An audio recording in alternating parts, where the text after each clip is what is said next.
Welcome to the Get Wisdom podcast. And for you folks looking for a new way to do life, maybe figure out how to get unstuck in, well, any area of life. Or perhaps you just need a new perspective on your current circumstance. We can definitely assist you with all of those things. Check us out at www.getwisdom.cc.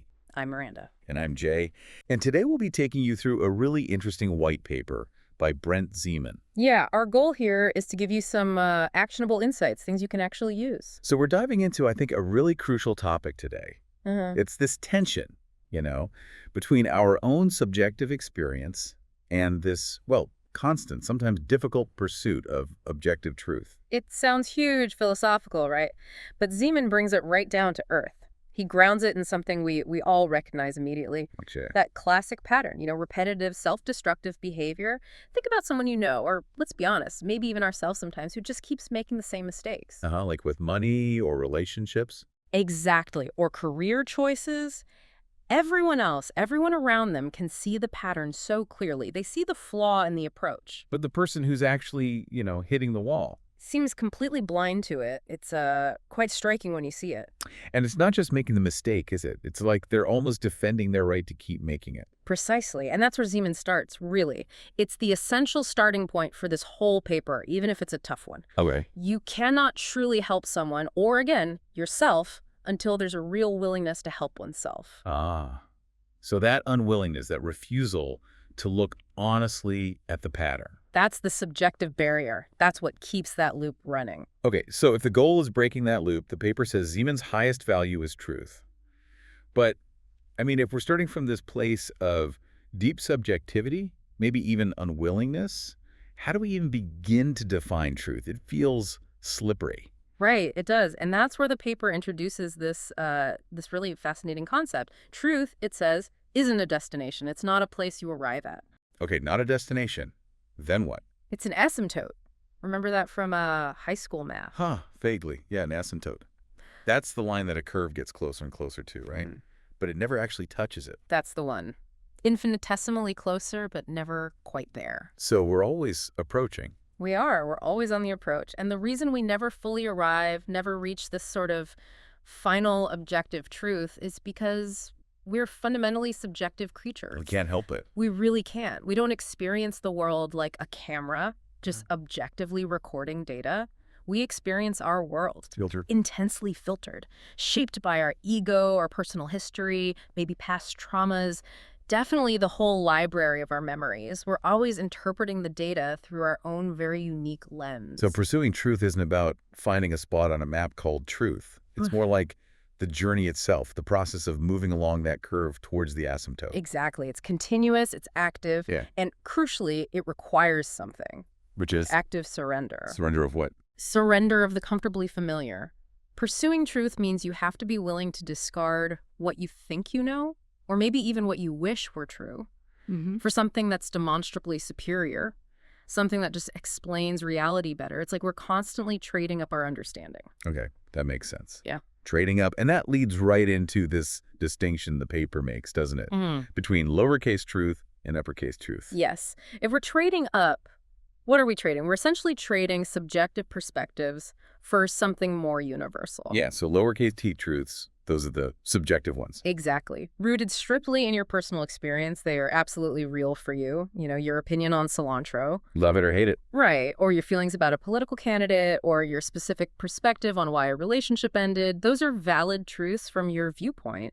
But then you have uppercase truth, capital T. These are the universal realities. They operate completely outside our personal filters. They just are. They remain true whether we acknowledge them, whether we perceive them accurately, or frankly, whether we even exist at all. So we're talking about things like the laws of physics. Yeah. Mathematical principles. Gravity. Yep. Gravity's a great example. Or cause and effect. You don't get to wake up and just decide gravity doesn't apply to you today, even if you really, really wish it wouldn't. The consequences are immediate. Right. Can't argue with that. And this is where Ziemann really anchors his approach, his practice. Operating by principle, by leveraging these uppercase realities, it frees us. Frees us from what? from those endless, frankly exhausting debates that just circle around subjective perspectives, when we only argue from my feelings versus your opinion, It goes nowhere. it never ends. But when we can root the discussion in a principle, something that applies universally, well, then you start to get clarity. You start moving towards that asymptote. Okay, but here's a question then. If we are, as you said, fundamentally subjective creatures, how do we ever really know that a principle we've landed on is truly uppercase T truth? Couldn't it just be a very widely accepted, maybe very sophisticated, but still ultimately subjective collective idea? That's a really important question, a critical one, and it points directly to why things like humility and constant revision are so essential in this pursuit. How do we test them then? We verify principles by testing their universality. Do they work reliably across different contexts, different cultures, different times, and do they predict outcomes reliably? A subjective truth, remember, it really only works for you. Right. A principle, an uppercase truth, should work for everyone, regardless of their personal feelings or background. Blah. The key difference is in the breadth of its application and its repeatability. Okay, I see. And this really brings us to the actionable part of the white paper, doesn't it? Understanding why Ziemann focuses on principles and concepts rather than just giving out rigid directions or prescriptions. Yes. It's all about building that foundational understanding, not just teaching someone to follow a recipe without knowing why it works. Like the math analogy. Exactly. Though, let's maybe elevate it slightly beyond simple addition. Think about the principle of compound interest. Okay. The core idea is that growth speeds up, it accelerates exponentially because you're earning returns on the returns you already earned. That principle applies everywhere. Not just money. Not just money, it applies to knowledge building, skill acquisition, relationships building, trust compounds. Even decay, sadly, follows a compounding principle. So if you grasp the principle, you don't need a specific rigid instruction for every single situation. Precisely. The principle of compounding covers countless scenarios. But now imagine your only instruction was the rigid prescription. Put 10% of your income into this specific savings bond. Okay. If you don't understand why compounding works, the moment interest rates change or that bond matures or a better opportunity appears, you're stuck, you're paralyzed. Because your belief wasn't based on understanding, just on authority. Exactly, because the expert told me so. That leaves you dependent, vulnerable. You haven't discovered or tested the underlying principle for yourself. And if we scale that idea up, wow, the societal consequence is huge. You're saying a lot of society, maybe culture itself, runs on these inherited beliefs. It really does. Think about systems of thought, economic ideas, social norms about behavior, often passed down generationally, but how many people have actually personally tested the underlying principles? Things like, I don't know, the idea that constant economic growth is always good, Right. or societal pressures about milestones, like getting married by a certain age. Those are great examples. These inherited beliefs create this kind of cultural momentum. They feel comfortable, right? Because they don't require that hard personal intellectual work. It's the path of least resistance. Yeah. The ego wants comfort. The subjective comfort of the ego, yes. It wants to preserve itself, and it resists the discomfort that comes with genuine personal pursuit, with questioning things. It's often easier to just conform to the inherited belief. Even if that belief is clearly leading to problems, like the societal breakdowns or personal struggles we see all around us. Even then, it's easier than doing the work to test the underlying principle for yourself. Because the inherited belief gives you a sense of belonging, a sense of certainty. Even if it's a false certainty. Exactly. That's the subjective filter reinforcing itself again.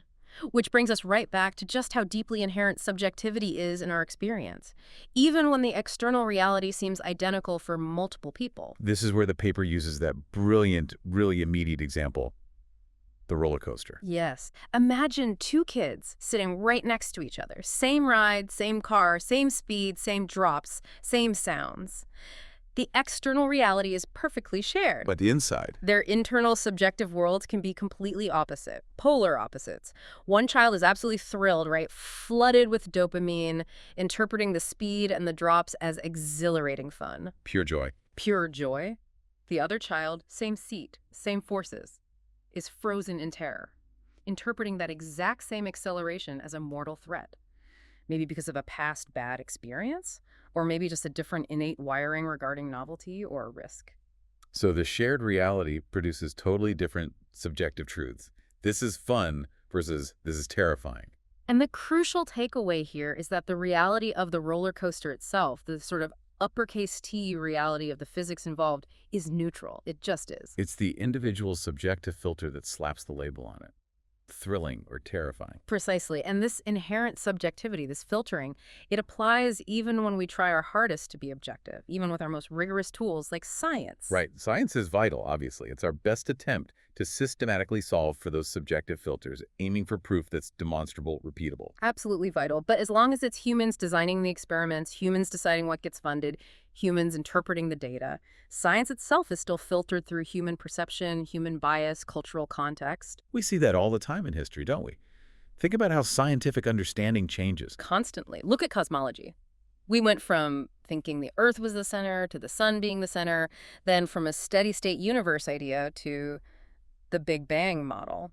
Or even something like dietary science. For decades, the sort of rigid prescription was low-fat, high-carb. Right, that was scientific truth. And now it's been hugely revived, even overturned in many ways, based on new data and different interpretations.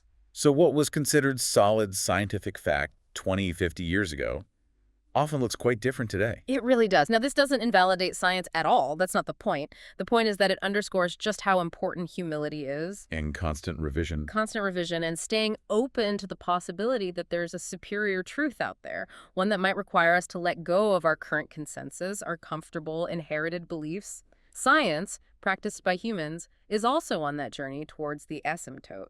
It never rests on a final, fixed answer. So thinking about all this, Yeah. It really demands something from us, doesn't it?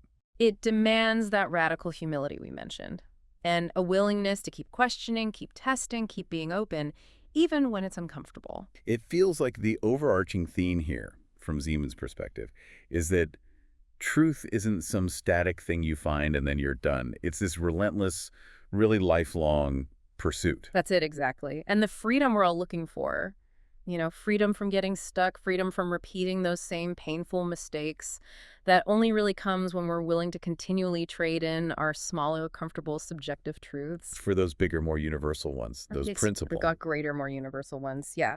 So the main conclusion, the real takeaway for you listening is probably this. If you can start anchoring yourself more in principles, those uppercase universal realities that work whether you feel like they should or not, you equip yourself. Equip yourself for what? To navigate all the inherent chaos and subjectivity of life with, well, genuine wisdom. And that applies everywhere. Assessing a new idea you hear, interpreting why a loved one is upset, or just figuring out why your own strategy isn't working like you thought it would. It's about looking for the underlying principle. That earnest pursuit of capital T truth, of principle, that's the ultimate foundation for real growth and ultimately lasting freedom. That makes a lot of sense. So maybe something to consider as you go about your day. Think about a problem you feel kind of stuck on. Ask yourself honestly, is the way I'm approaching this based on an inherited belief, something I've just always done or been told? Or is it anchored in a universal principle that I've actually tested and verified for myself? That distinction could be the key. Often it really is. It's the key to getting unstuck and moving just that little bit closer towards the asymptote. That is definitely a powerful thought to leave with. And if you are looking for more insights like this, or perhaps some direct assistance, we really encourage you to contact Brent Ziemann. Yeah, you can reach him directly at 972-301-2878. Or you can email getwisdomprinciple@gmail.com. And also, please do be sure to check out our sponsors. You can find them at www.getwisdom.cc sponsors. Thank you all so much for listening today. We will see you tomorrow, right back here on the Get Wisdom podcast.